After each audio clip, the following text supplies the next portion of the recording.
جو پاکستان کا بہت ہی برننگ ہاٹ ایشو بننا پڑا ہے وہ ہے اقرار الحسن کا شف سرکار کو ایکسپوز کرنا اور عوام کا بھرپور ساتھ دینا. میرا خیال ہے کہ حکومت کی ایک بہت بڑی رسپانسبلٹی ہے اس کے اوپر کہ وہ سامنے آئے اور اپنا رول ادا کرے. جیسے جیسے جہالت بڑھتی ہے یہ والی انڈسٹری جو ہے ترقی کرتی ہے، اور جیسے جیسے جہالت کم ہوتی ہے یہ والی انڈسٹری نیچے آ جاتی ہے. یہ انڈسٹری ہے ہماری پیری فقیری کی انڈسٹری. یہ انڈسٹری ہے ایسے لوگوں کی جو ڈھونگ بازی کرتے ہیں، لوگوں کو فراڈولنٹلی جو ہے ان کے ساتھ ان کو علاج کے بہانے، ان کو دم درود کے بہانے ان سے پیسے بٹورتے ہیں. Hello everyone, this is me خوشبو Afzal and you are watching Power Points. ناظرین، آج کے پروگرام کے پاور پوائنٹس کچھ اس طرح سے ہے کہ اقرار الحسن نے جس طرح سے شف سرکار کو ایکسپوز کیا، اس کے بعد حکومت کی کیا ذمہ داری عائد ہوتی ہے، اور ساتھ ہی ساتھ آج کے پروگرام میں ہم یہ بھی ڈسکس کریں گے کہ ایچ کے پرنسپل نے وفاقی وزیر احد چیمہ کے بچوں کی خاطر کس طرح سے وظیفہ دے دیا، اس کی اندرونی کہانی کیا ہے. آج کے پروگرام میں ہم آپ کے ساتھ ڈسکس کریں گے. اسٹوڈیو میں ہمارے ساتھ موجود ہوں گے سر علی. آئیے ان سے بات کرتے ہیں. السلام علیکم سر. وعلیکم السلام. کیسے ہیں آپ؟ جی گڈ الحمد للہ. آپ بتائیے کیسی ہیں؟ الحمد للہ. سر، سب سے پہلے جو پاکستان کا بہت ہی برننگ ہاٹ ایشو بننا پڑا ہے وہ ہے اقرار الحسن کا شف سرکار کو ایکسپوز کرنا اور عوام کا بھرپور ساتھ دینا. میں آپ سے یہ جاننا چاہتی ہوں کہ شف سرکار کے ٹاپک پر آپ کیا کہیں گے؟ اگر تو اس کو ایکسپوز کر دیا ہے اقرار نے ایز اے جرنلسٹ، حکومت کی کیا ذمہ داری عائد ہوتی ہے؟ دیکھیں، یہ واقعی ایک برننگ ایشو ہے، اور میرا خیال ہے کہ حکومت کی ایک بہت بڑی رسپانسبلٹی ہے اس کے اوپر کہ وہ سامنے آئے اور اپنا رول ادا کرے. آپ کو پتہ ہے کہ جہالت جو ہے یہ بیسیکلی ہر چیز کو بیکورڈ لے جاتی ہے. یہ ایک واحد انڈسٹری ہے جو جہالت کے ساتھ ڈائریکٹلی اور کو ریلیٹ کرتی ہے. مطلب کہ جیسے جیسے جہالت بڑھتی ہے یہ والی انڈسٹری جو ہے ترقی کرتی ہے، اور جیسے جیسے جہالت کم ہوتی ہے یہ والی انڈسٹری نیچے آ جاتی ہے. یہ انڈسٹری ہے ہماری پیری فقیری کی انڈسٹری. یہ انڈسٹری ہے ایسے لوگوں کی جو ڈھونگ بازی کرتے ہیں، لوگوں کو فراڈولنٹلی جو ہے ان کے ساتھ ان کو علاج کے بہانے، ان کو دم درود کے بہانے ان سے پیسے بٹورتے ہیں.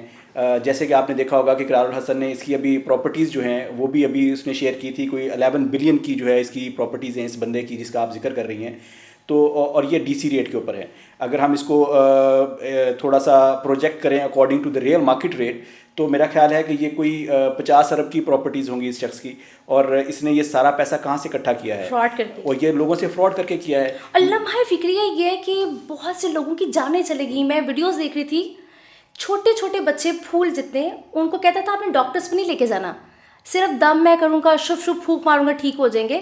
تو اقرار کا یہ دعویٰ کرنا کہ اب اس کو گرفتار ہونا چاہیے، کیا سمجھتے ہیں کس حد تک یہ دعویٰ اس کا بالکل ٹھیک ہے، اس کی ڈیمانڈ بالکل ٹھیک ہے، گرفتار کرنا چاہیے اس کو؟ بالکل. میرا خیال ہے کہ یہ حکومت کو آگے بڑھ کے، بلکہ اقرار کو اب سائڈ پہ کر کے حکومت کو یہ رسپانسبلٹی لینی چاہیے کہ جیسے ایک ڈاکٹر بنتا ہے، ایک MBBS ڈاکٹر بنتا ہے، وہ پڑھتا ہے، وہ ایک سرٹیفکیٹ لیتا ہے، ڈگریز لیتا ہے، اس کے بعد جو ہے گورنمنٹ اس کو الاؤ کرتی ہے کہ وہ پریکٹس کرے، وہ لوگوں کو میڈیسن جو ہے وہ تجویز کرے یا ان کا چیک اپ کرے.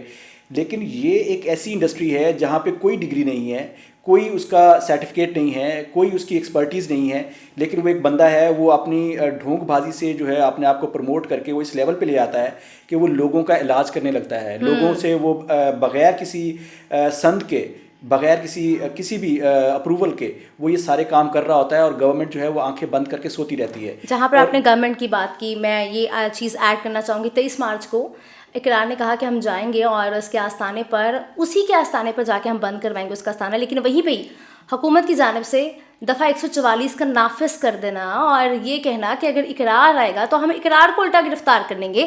کیا سمجھتے ہیں کہ یہ تو ایک ایسا آدمی جو نعوذ باللہ ختم نبوت کا دعویٰ کر رہا ہے، جعلی عالم بنا بیٹھا ہے، اپنے آپ کو ولی کہتا ہے، اس کو تو پروموٹ کرنے کی ایکٹیویٹی ہے یہ، تو پھر حکومت کہاں پہ اپنا کردار ادا کری ہے؟ سب تو پہ بہت سے ڈھونگی بابے کھڑے ہو جائیں گے. آپ نے بالکل صحیح نشاندہی کی ہے کہ دیکھیں گورنمنٹ جو ہے اس کا ایک رول ہے to protect the citizen of Pakistan. جی ٹھیک ہے، اگر سٹیزن آف پاکستان جو ہے وہ پروٹیکٹڈ نہیں ہے، وہ ایک بندہ اوپنلی جو ہے ان کو لوٹ رہا ہے، اوپنلی جو ہے وہ ان کے ساتھ جو ہے وہ مس بیہیو کر رہا ہے, جو ان کی ویڈیو سامنے آ رہی ہیں گالی گلوچ کی, اور ثبوت موجود ہے آن ریکارڈ. ہاں ایگزیکٹلی. اور وہ اگر وہ اس کے باوجود گورنمنٹ جو ہے کسی بڑے حادثے کی منتظر ہے, تو میرا خیال ہے کہ یہ لمحہ فکریہ ہے ان اتھارٹیز کو جو رسپانسبل ہیں کہ وہ فوری اس کے اوپر ایکشن لیں, اور ایسی تمام شخصیات جو عوام کے ساتھ جو ہے اس طرح بیہیو کرتی ہیں یا اس طرح سے لوٹتی ہیں ان کا کچھ نہ کچھ سدباب ہونا ضروری ہے. اسی ٹاپک پہ آخری سوال میرا آپ سے اس طرح سے ہے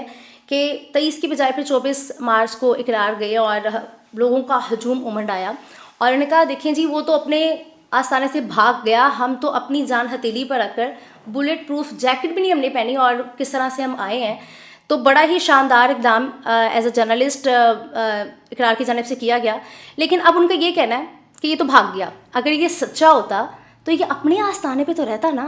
اب ان کا کہنا ہے کہ ہم اسکول میں کالجز میں ہر جگہ کمپین جو ہے وہ چلائیں گے اور لوگوں کو اویئر کریں گے کہ یہ جھوٹا آدمی ہے, یہ قاتل ہے, اور اس سے جتنا ہو سکتے ہیں بچیں. تو اقرار کا یہ جو اقدام ہے سر اپنے پلیٹ فارم کی جانب سے کیا کہنا چاہیں؟ ہم اپریشیٹ کرتے ہیں اقرار کو کہ اس نے ایک بہت اچھا جو ہے یہ انیشیٹو لیا ہے, کیونکہ اس طرح کے جو ڈھونگی بابے ہوتے ہیں نا, یہ اسکرپٹڈ کام کرتے ہیں سارا.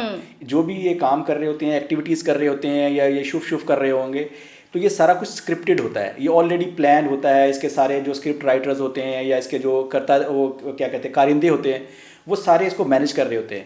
اب جو چیز بغیر اسکرپٹ کی آ جائے گی تو ان کو بھاگنا پڑے گا, یہ ٹھہر نہیں سکتے, اس کو فیس نہیں کر سکتے, چاہے جتنی ان کے پیچھے سپر پاورز ہوں, اتنے بڑے ہاتھ, کیونکہ ان کے پاس نالج تو ہے نہیں, کوئی تعلیم تو ہے نہیں ان کی, وہ تو صرف ایک اسکرپٹ کے مطابق جو ہے وہ لوگوں کو لوٹ رہے ہیں.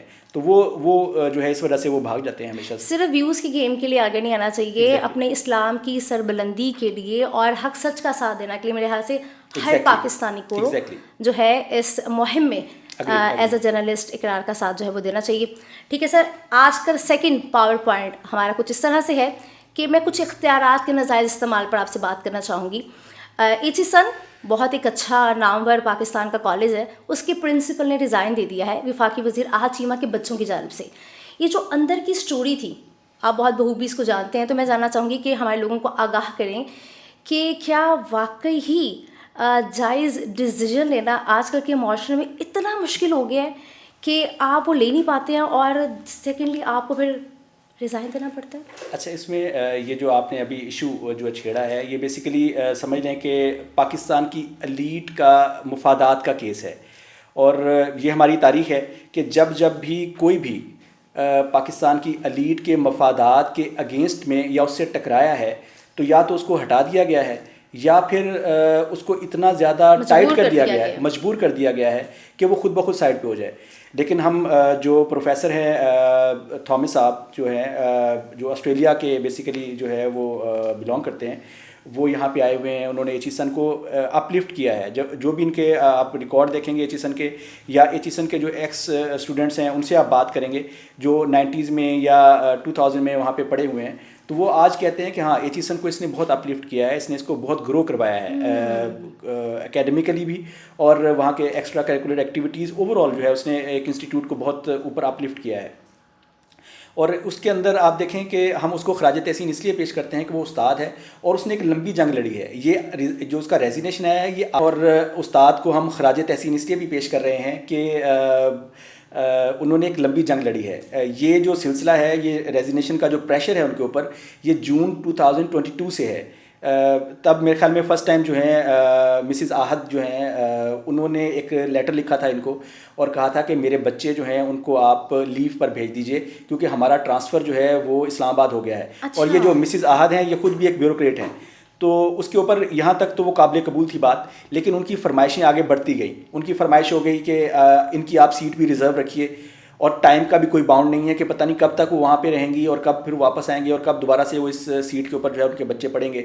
تو یہ دوسری فرمائش تھی, اس کو بھی ایکسیپٹ کر لیا گیا. لیکن اس کے بعد ایک اور فرمائش آ گئی ان کی کہ ان کی آپ فیس بھی معاف کر دیجئے, آپ ان کی سیٹ بھی رکھیں گے اور ان لمیٹڈ ٹائم کے لیے رکھیں گے, اور اس کی آپ فیس بھی چارج نہیں کریں گے. تو اس کے اوپر جو ہے وہ پرنسپل صاحب نے جو ہے سٹانس لے لیا, اور انہوں نے کہا کہ یہ ہماری پالیسی نہیں ہے اور یہ اگینسٹ جو ہمارے رولز ہیں اس کے اگینسٹ جا رہی ہے بات, تو یہ ہم نہیں کر پائیں گے. تو اس کے اوپر جو ہے انہوں نے جو گورنر پنجاب ہیں ان کو جو انوالو کر لیا. انہوں نے بورڈ آف گورنرز کا جو اجلاس ہے وہ بلا لیا. لیکن پرنسپل صاحب کی خوش قسمتی کہ جو پہلا اجلاس ہوا بورڈ آف گورنرز کا, انہوں نے پرنسپل کا ساتھ دیا. انہوں نے کہا کہ جو پرنسپل کا سٹینس ہے وہ بالکل ٹھیک ہے, یہ اس طرح میرٹ سے پہ ہے وہ میرٹ پہ ہے, ٹھیک ہے. تو وہ چیز جو ہے سمجھ لیجئے کہ جو گورنر صاحب چاہتے تھے اس کے اگینسٹ چلی گئی بات. لیکن پھر آپ کو پتہ ہے کہ بڑی پاورز ہیں, ایلیٹ ہے, تو انہوں نے اپنی پاورز یوز کرنی ہوتی ہیں. اس اجلاس کے بعد جو ہے ان کے دونوں بچوں کو جو ہے ایکسپیل کر دیا گیا تھا وہاں سے, یا ان کو ڈی لسٹ کر دیا گیا تھا, یا ان کا ایڈمیشن کینسل کر دیا گیا تھا. مسز احد نے دوبارہ سے جو ہے لیٹر لکھا ان کو, گورنر صاحب کو, کہ آپ جو ہے اس کے اندر انٹروین کریں, میرے بچوں کو یہاں سے نکال دیا گیا ہے. تو پھر جو گورنر صاحب ہیں انہوں نے کوئی ریکویسٹ نہیں کی, کوئی انہوں نے اپلیکیشن نہیں دی, بلکہ انہوں نے آرڈر جاری کیا کہ آپ جو ہے یہ 2 بچے ہیں جن کو آپ نے یہاں سے نکالا ہے, ان کو آپ کنسیڈر کیجئے کہ یہ ڈی لسٹ نہیں ہوئے ہیں, ان کا ایڈمیشن ہے, ان کا ایڈمیشن ختم نہیں ہوا ہے, اور ایٹ لیسٹ 3 سال کی گنجائش نکالیے آپ. یعنی کہ فل پریشرائز کیا ان کو ایگزیکٹلی کہ آپ 3 سال تک جو ہے ان کو گنجائش نکالیں کہ 3 سال تک یہ اگر نہیں بھی آتے ہیں تو آپ ان کی سیٹ کو ریزرو بھی رکھیں گے اور یہ فیس بھی ادا نہیں کریں گے, جس کے اوپر انہوں نے احتجاجاً جو ہے ریزائن کر دیا. اور مزے کی بات یہ ہے کہ ان کی جرت کو یہ بھی سلام ہے کہ ہمارے ہاں جو روایتی ریزائن ہوتا ہے وہ کہتے ہیں جی ہم اپنی ذاتی مصروفیات کی وجہ سے ریزائن کر رہے ہیں, ٹھیک ہے, یہ ایک عام سا ریزینیشن ہوتا ہے, ہائڈ کر لیتے ہیں اصل وجہ. لیکن جو پروفیسر صاحب ہیں یا پرنسپل صاحب ہیں انہوں نے بہت اچھا کیا, انہوں نے ساری ریزنز بتائیں. انہوں نے کہا کہ آپ کی پور گورننس ہے, انہوں نے کہا کہ جو گورنر صاحب ہیں یہ ہمارے معاملات میں انٹروین کر رہے ہیں اور ایسی پالیسیز بنانے کی کوشش کر رہے ہیں جو ہمارے جو میرٹ پہ بھی نہیں جاتی ہیں, اور جس میں نظر آ رہا ہے کہ یہ پولیٹیکلی ہے اور یہ خاص لوگوں کو فائدہ پہنچانے کے لیے بنائی جا رہی ہے. یہ تو اختیارات کا ناجائز استعمال ہوگا نا کھلم کھلا. ایگزیکٹلی. تو اور یہ ابھی مجھے جو میں آپ کے ساتھ شیئر کروں, یہ غیر قانونی بھی ہے. جو گورنر صاحب نے جو کیا ہے یہ غیر قانونی بھی ہے. یہ قانون بھی ان کو اجازت نہیں دیتا کہ وہ اس طرح سے کسی کو آرڈر کریں اور پرنسپل کو, اور وہ کہیں کہ وہ اس طرح سے جو ہے وہ فیسیں معاف کر دیں اور اتنے لمبے عرصے کے لیے جو ہے ان کی سیٹیں ریزرو رکھیں. اس طرح سے ایکسپوز انہوں نے ایشو کر دیا, کیا سمجھتے کوئی اثر ہوگا اس کا؟ دیکھیں اس کا اثر تھوڑا بہت تو لیا ہے, کیونکہ کل کا یہ ایشو تھا, آج جو ہے لوگ نکلے ہیں, جو دوسرے اسٹوڈنٹس ہیں ان کے پیرنٹس جو ہیں آج انہوں نے گورنر ہاؤس کے سامنے احتجاج کیا ہے, وہاں پہ جا کے اپنا پروٹیسٹ ریکارڈ کروایا ہے. تو میرا خیال ہے کہ یہ ایک اچھی علامت ہے, اور بینگ اے سوسائٹی ہمیں اتنا اویئر ہونا چاہیے کہ ہم رائٹ کے ساتھ کھڑے ہونے کی ہمیں طاقت ہونی چاہیے, جرت ہونی چاہیے, ہمیں آواز بلند کرنے کی جو ہے وہ طاقت ہونی چاہیے. ایک شخص جو ہے وہ آسٹریلیا سے یہاں آ کے اس نے جو ہے پڑھایا, ایک انسٹیٹیوٹ کو کھڑا کیا, ٹھیک ہے, اس کے لیے اس نے بہت محنت کی. اگر وہ اتنا سٹانس لے سکتا ہے تو ہمیں بینگ اے سوسائٹی بھی ہماری رسپانسبلٹی ہے کہ ہم بھی اس کے اوپر جو ہے اپنی آواز بلند کریں. پرنسپل صاحب کی جرت کو سلام ہم پیش کرتے ہیں, لیکن ساتھ ہی ساتھ میں کہوں گی پرنسپل صاحب نے تو اپنا کردار ادا کر دیا. لیکن خوشبو اس میں ایک اور چیز میں آپ کو بتاؤں مزے کی, پلیز. وہ یہ ہے کہ نون لیگ کے کریڈٹ میں یہ واحد استاد نہیں ہے جن کی تذلیل کی گئی ہے. اچھا. اس سے پہلے مریم نواز کے لیے جو ہے ایک استاد کو, ایک پرنسپل کو جو ہے ان کے کالج سے برخاست کیا گیا تھا.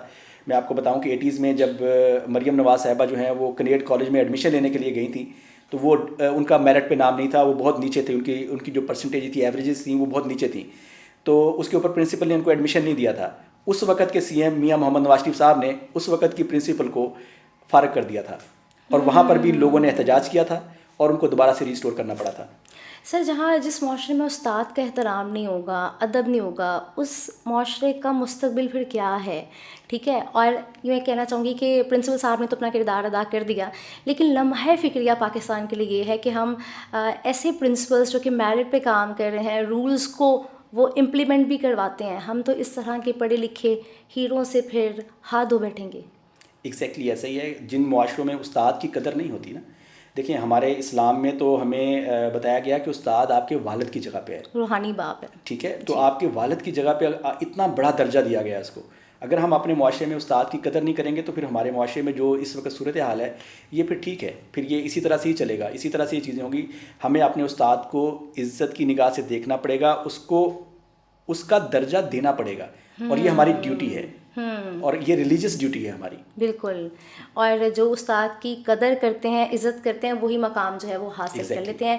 بہت ہی خوبصورت طریقے سے سر آپ نے آج کے ایشوز کو الیبوریٹ کیا. تھینک یو سو مچ, آپ نے اپنا قیمتی وقت دیا.